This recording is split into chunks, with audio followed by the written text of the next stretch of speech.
Ben and Me, Chapter 12, Plans. Although I had spoken so boldly to Sophia, the task that I had set myself seemed, on reflection, well nigh an impossible one. For one mouse to defy the entire court of France, rescue 7 captive children from beneath the very throne of the Queen, and then transport them to their mother to America appeared to be more than I ever could accomplish.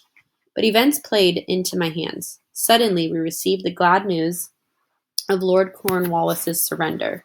General Washington and our gallant army were victorious. The war was ended. The colonies were free. We celebrated that night, Ben and me, over cheese and ale so thoroughly that, to tell the truth, I was rather indisposed the next day, and Ben had an attack of gout that lasted a week. Of course, I was all eagerness to leave for home at once.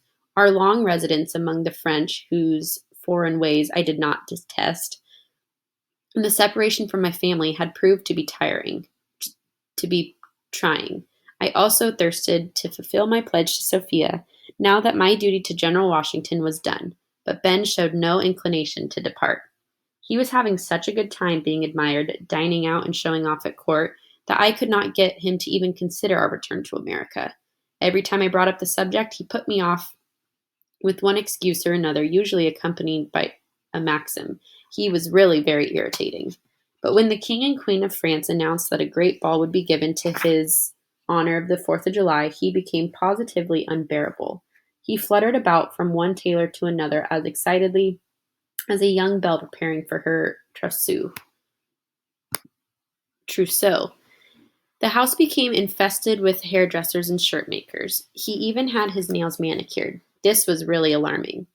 Worry and irritation over his behavior must have sharpened my wits, for I soon conceived a plan that promised to solve all our problems. Completely washing my hands of Ben and his ridiculous antics, I plunged into my preparations with intense energy. Calling together all the peasant mice of Passy, where we lived, I told them the story of Sophia's wrongs and revealed the details of my plan. With one voice they promised their support. They were a rather stupid, timid lot, but being downtrodden and half-starved, they naturally hated the aristocrats of Versailles. Next, I visited several of the embassies where, in the course of my spying activities, I had made many acquaintances. The Russian mice were wild, uncouth fellows, but terrible fighters, and always ready for an affray. They answered my plea for aid with enthusiastic shouts. Top of page 85. The Swedes were next. Stalwart, steady, powerful warriors. I counted on them greatly and were overjoyed when, after soberly considering my speech, they promised their assistance. I also managed to enlist the services of a few Italian and Spanish mice, but knowing their erratic temperaments, did not count on them greatly.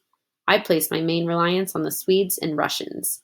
How I longed for Red Jefferson! How invalued his flaming speeches, his inspiring leadership would be at such a moment.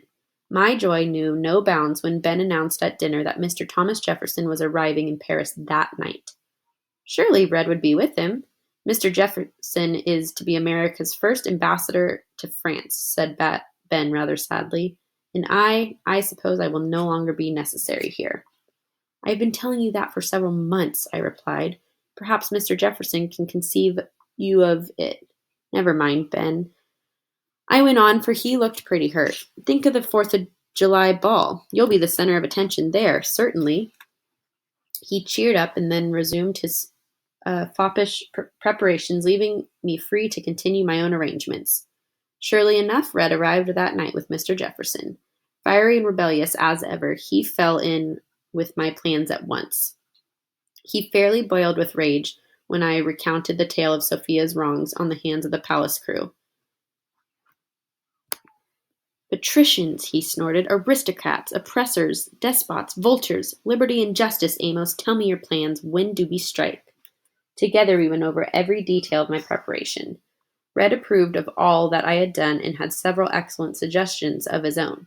Our forces, Amos, he said, are weak for such an undertaking. The white mice of Versailles are known to number many hundreds, perhaps thousands. Pampered fops thought there are many skilled swordsmen among them. Your Russians and Swedes are good, but few in number. The peasant mice of Passy are uncertain, prone to panic. What would I not give for a handful of good, true blue Yankees? A really brilliant thought struck me. John Paul Jones, I shouted. His fleet is at Port of Lorient. His shipwrights are the greatest fighters in the world. One of his lieutenants is in Paris now and returns to Lorient tonight.